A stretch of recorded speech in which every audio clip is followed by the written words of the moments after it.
Alrighty, this is John C. Maxwell's The 17 Essential Qualities of a Team Player, becoming the kind of person every team wants.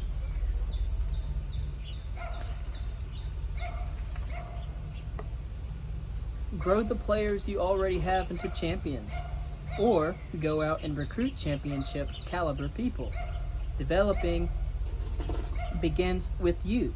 To improve the team, improve the individuals that are on the team.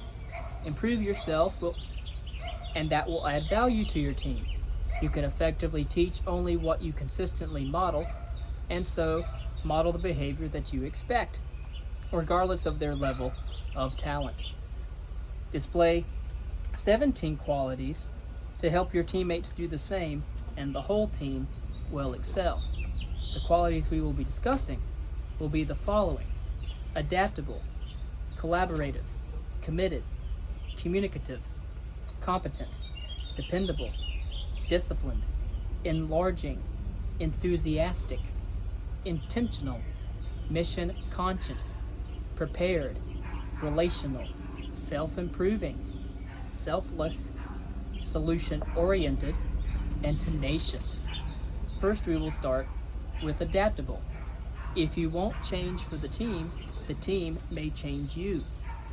Inflexibility is one of the worst human failings. You can learn to check impetuous, overcome fear with confidence, and laziness with discipline.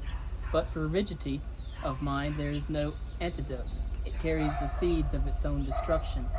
And so blessed are the flexible, for they shall not be bent out of shape. His friends call him Q. He has become a legend in the entertainment industry. He has worked with the best in the business, starting in the bebop era: Duke Ellington, Count Basie, Lionel Hampton, Frank Sinatra, Ella Fitzgerald, Sarah Vaughan, Ray Charles, Miles Davis, and the list goes on. He produced the best-selling music single of all time, We Are the World. He produced the best-selling album of all time, which was Michael Jackson's Thriller album in the 1980s. He has been nominated for more Grammy Awards than any other person, and as of today, he has won a total of 27. The person that I am talking about is Quincy Jones, who recently just passed away this year in 2025. However, he was born in the year 1933 in the city of Chicago and spent his first decade in one of the city's roughest neighborhoods. By his own admission, Jones says that he and his brother got into a lot of trouble in those early days. Then his family moved to Bremerton, Washington. Soon afterward, Jones discovered his love for music. At age 11, he decided that he wanted to play an instrument, so he started with percussion. Even back then, he showed signs of a quality that would mark him as a professional: his adaptability. He began staying after school and trying out a variety of other instruments. He tried the clarinet and the violin, but ultimately he was attracted to the brass.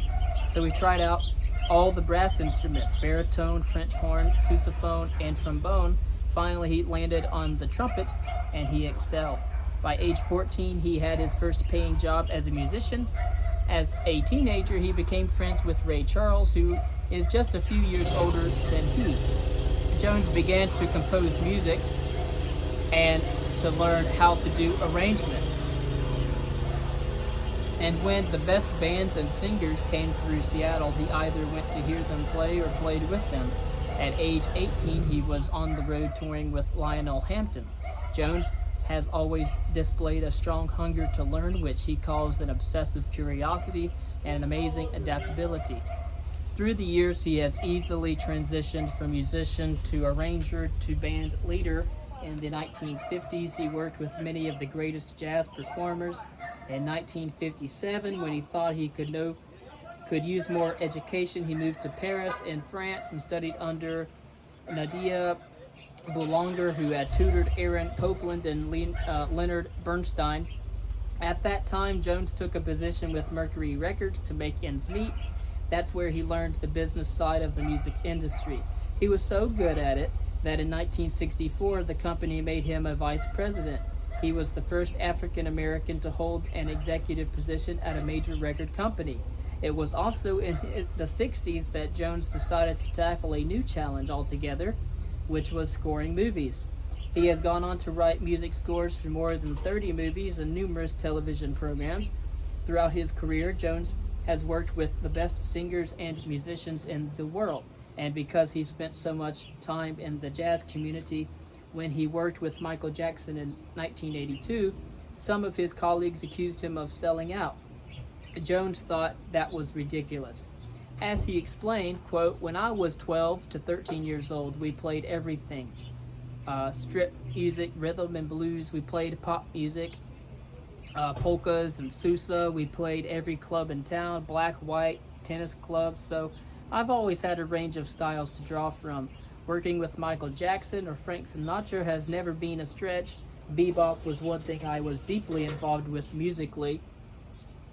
And bebop does affect your thinking. It takes you away from being rigid and helps you always keep your mind wide open." End quote. His flexibility and creativity have served Jones well. They have not only enabled him to work with all kinds of musicians, from Latin to pop and from jazz to rap, but they have also made it possible for him to bring the best out of any person that he works with. He adapts to the person and the situation in order to create a win for everyone. Quote, "Everyone has a different way of relating to people.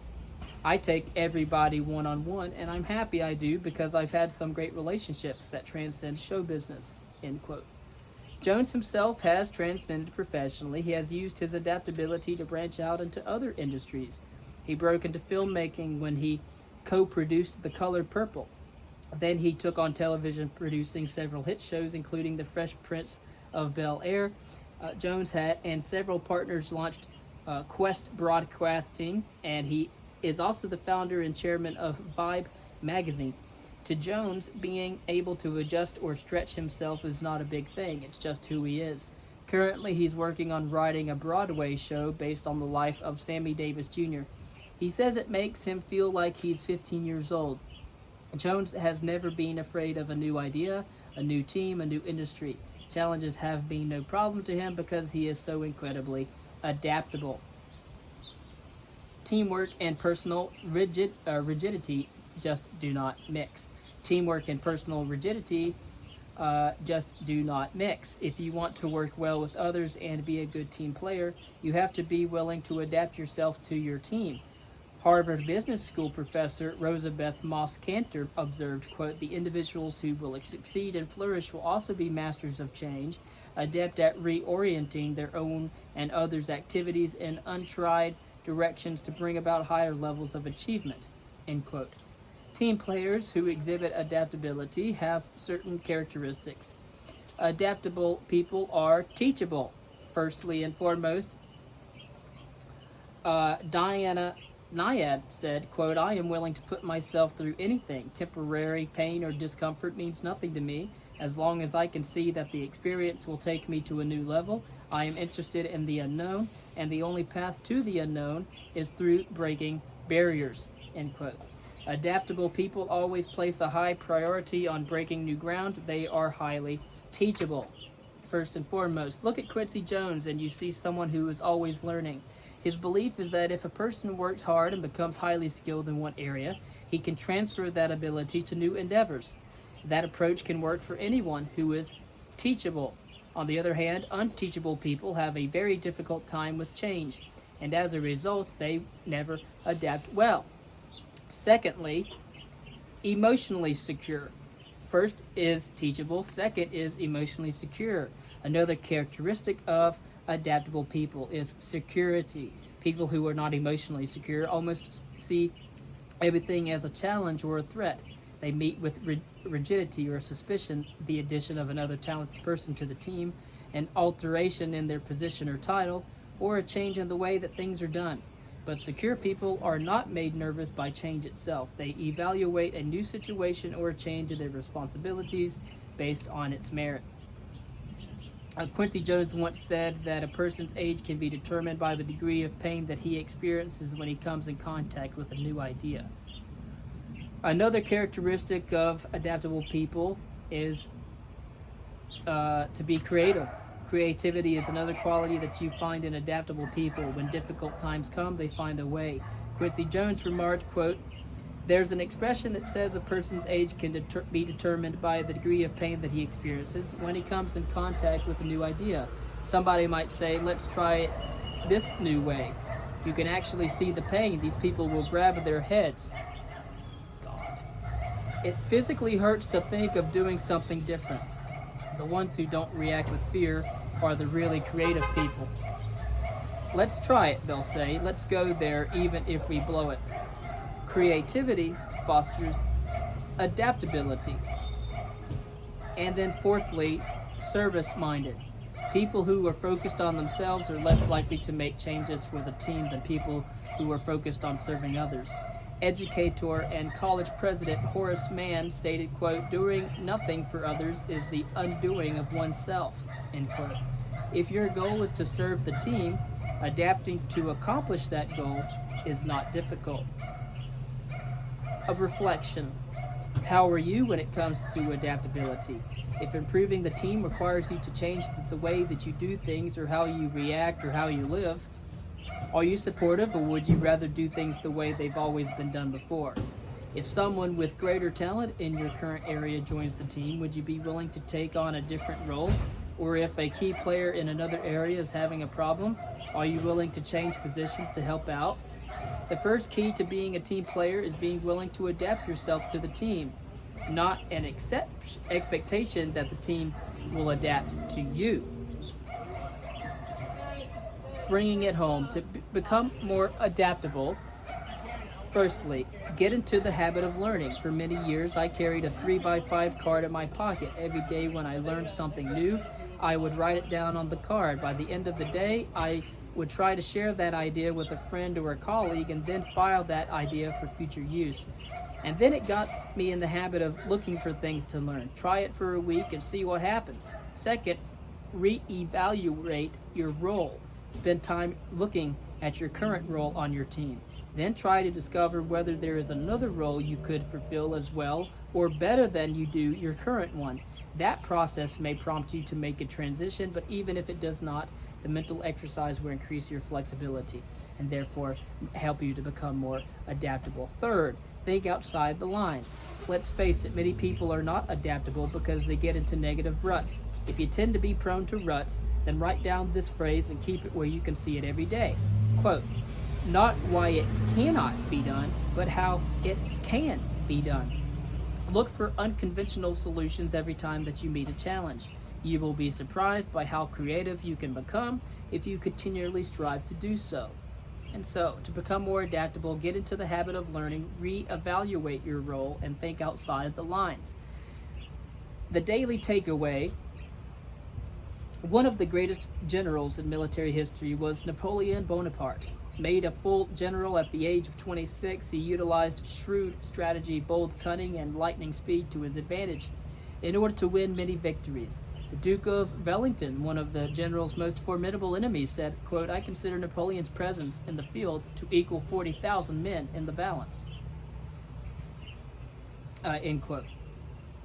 Quote, "I will tell you the mistake you are always making," Napoleon said, addressing an opponent that he had defeated.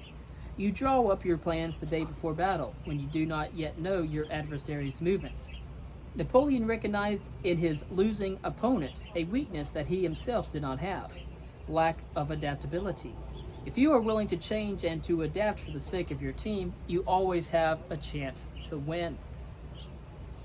All right, so that is the first chapter. And again, it covers 17 essential qualities of a team player, becoming the kind of person every team wants. And so this is video 1 of 17, and we'll be covering the other characteristics that define a team leader, or qualities rather, and character traits that define a team leader. Not just a team leader, but most importantly, a team player. Thank you.